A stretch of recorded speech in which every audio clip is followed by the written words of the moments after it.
দক্ষিণ এশিয়ার মানচিত্র থেকে মুছে যাচ্ছে পাকিস্তানের নাম।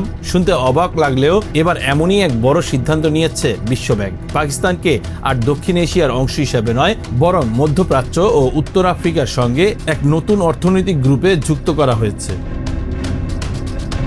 2025 সালের জুলাই থেকে কার্যকর হতে যাচ্ছে নতুন এই শ্রেণীবিন্যাস।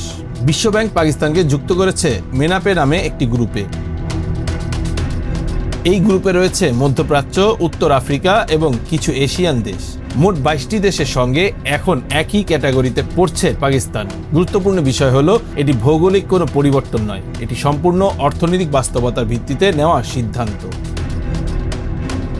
বিশ্বব্যাংকের মতে পাকিস্তানের অর্থনীতি এখন পশ্চিমমুখী। সৌদি আরব ও সংযুক্ত আরব আমিরাতের মতো উপসাগরীয় দেশগুলো থেকে আসা রেমিটেন্স পাকিস্তানের অর্থনীতির বড় অংশ। লাখ লাখ পাকিস্তানি শ্রমিক কাজ করছে মধ্যপ্রাচ্যে। তাদের পাঠানো অর্থই দেশের বৈদেশিক মুদ্রার অন্যতম উৎস।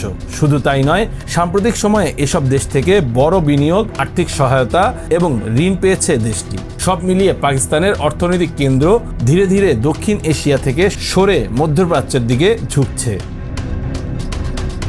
এই পরিবর্তনের কিছু বড় সম্ভাবনাও রয়েছে। উপসাগরীয় দেশগুলোর সার্বভৌম তহবিল থেকে বড় বিনিয়োগ আসতে পারে। নতুন অবকাঠামো প্রকল্পে অর্থায়ন বাড়তে পারে দেশটির।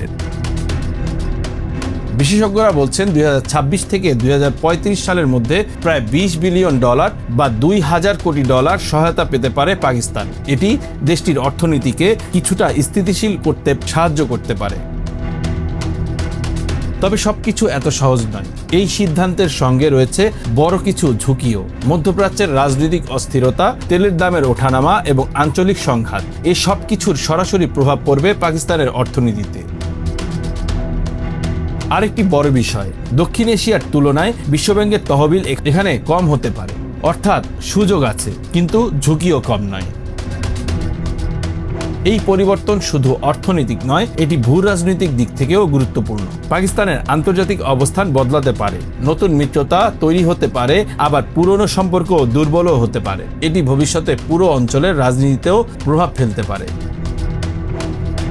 Bangla affairs news desk.